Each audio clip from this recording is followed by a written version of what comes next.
Hello மக்களே, welcome to Delhi talks. எல்லாருக்கும் happy morning. So back to back Mahanadi fastest episodes வந்து அழகாக மூவ் பண்ணிட்டு இருக்காங்க. இன்னைக்கு பார்த்தீங்கன்னா ஹோல் ட்ரூத்மே வந்து நம்ம சாரதாம்மாவுக்கு மட்டும் இல்லாமல் குடும்பத்தில் இருக்க எல்லாருக்குமே தெரிய வந்துருச்சு. ஸோ சாரதாம்மா கிட்ட இருந்து மறைப்பாங்களோ அப்படின்னு நான் கூட வந்து நினச்சி பயந்துட்டு இருந்தேன். பட் பரவாயில்ல.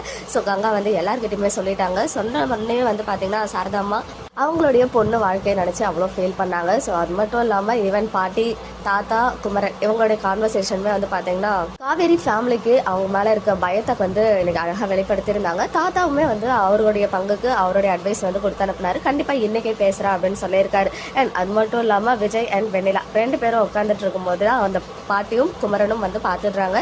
ஈவன் அவங்கள பார்த்ததுமே வந்து விஜய் வந்துட்டு வெண்ணிலா கிட்ட காவேரியோடைய பாட்டி, காவேரியோடைய மாமா அப்படின்லாம் இன்ட்ரடியூஸ் பண்ணாங்க. ஸோ அப்போ தான் வந்து எனக்குமே தோணுச்சு, காவேரி இதுதான் என் ஒய்ஃபு அப்படின்னு சொல்லிட்டு ஏன் இன்னும் இன்ட்ரடியூஸ் பண்ணாமல் இருக்காங்க அப்படின்னு சொல்லி. ஸோ அது இல்லாமல் ஒரு சைடு இருக்க எல்லாருமே எதிர்பார்த்துட்டு இருந்த மாதிரி ரொம்ப நாளைக்கு அப்புறம் நிவின் அண்ட் யமுனா ட்ராக் வந்து இன்னைக்கு ஓப்பன் பண்ணியிருந்தாங்க. ஸோ இவ்வளோ சீக்கிரமாக நிவின் யமுனாவுக்கு இந்த ட்ரூத் ரிவீல் ஆகும் அப்படின்னு நான் எதிர்பார்க்கல. பட் அந்த ட்ரூத்மே வந்து ரிவீல் ஆகிடுச்சு. குமரன் போயிட்டு அங்கே வந்து நிவின் அண்ட் யமுனா கிட்டேயுமே வந்து இந்த மாதிரி விஜய்க்கு எக்ஸ் லவ் இருந்துச்சு.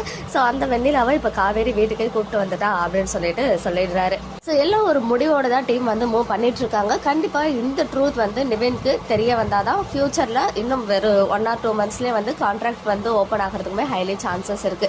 ஏன்னா கூடிய சீக்கிரம் அவங்களுடைய ஆனிவர்சரியும் வருது இல்லையா. ஒருவேளை in future Vijay and Nivin இவங்களுடைய கான்வர்சேஷன் வரதுக்குமே நிறைய சான்சஸ் இருக்கு. அப்போ நிவின் வந்து எல்லாத்தையும் ஓப்பன் பண்ணி பேசுறதுக்குமே வாய்ப்புகள் அதிகமாக இருக்கு.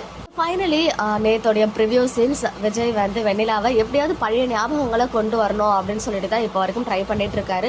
ஸோ அதை தான் இன்னைக்குமே பண்ணியிருந்தாரு. ஹோட்டல்ல இருந்து 2 பேரும் புக் பண்ணுற மாதிரி கொஞ்சம் அது மாதிரிலாம் ஆக்ட் பண்ணி காமிச்சாரு. அப்புறம் உனக்கு சொடக்கு எடுத்து விட்டா பிடிக்கும்ல அப்படின்னு சொல்லிட்டு தான் கையை வச்சு ஹோல்ட் பண்ணியிருக்காரு. ஸோ நம்ம கூட வந்து ஏதோ ஃபீலிங்காக கையை வச்சுட்டு இருக்காரு அப்படின்லாம் பயந்துட்டு இருந்தோம். ஸோ சொடக்கு எடுத்து விடுறதுக்காக தான் வந்து கையை பிடிச்சிட்டு இருக்காரு. அதை வந்து காவேரி, தாத்தா எல்லாருமே பார்த்து ஈவன் காவேரி பார்த்து ரொம்பவே ஃபீல் பண்ணுறாங்க. ரொம்ப கஷ்டமாக இருந்துச்சு இப்படி பார்க்கறதுக்கு. பார்க்கலாம், இன்னும் 1 day தானே, நாளைக்கு ப்ரோமோ கண்டென்ட் வந்துடும். ஸோ ராகினியும் இருக்காங்க அப்படின்னு சொல்லும்போது ஒன்ஸ் அகைன் ராகினி வந்து காவேரியை ரொம்ப ஹர்ட் பண்ணி ட்ரிகர் பண்ணி விட போறா. ஒன்ஸ் அகைன் ஒரு ஃபாஸ்டஸ்ட் ஒரு த்ரில்லிங் எபிசோட் மாதிரி இருந்துச்சு. இன்னைக்கு எபிசோட் பார்த்தீங்கன்னா உங்களுடைய ஒப்பீனியன் என்ன அப்படின்னு கமெண்ட்ல சொல்லுங்க. ஓகே மக்களே, நெக்ஸ்ட் வீடியோவில் மீட் பண்ணுறேன். எக்ஸ்க்ளூசிவ் அப்டேட்ஸ்க்கு மறக்காம நம்ம யூடியூப் சேனலை சப்ஸ்கிரைப் பண்ணிக்கோங்க.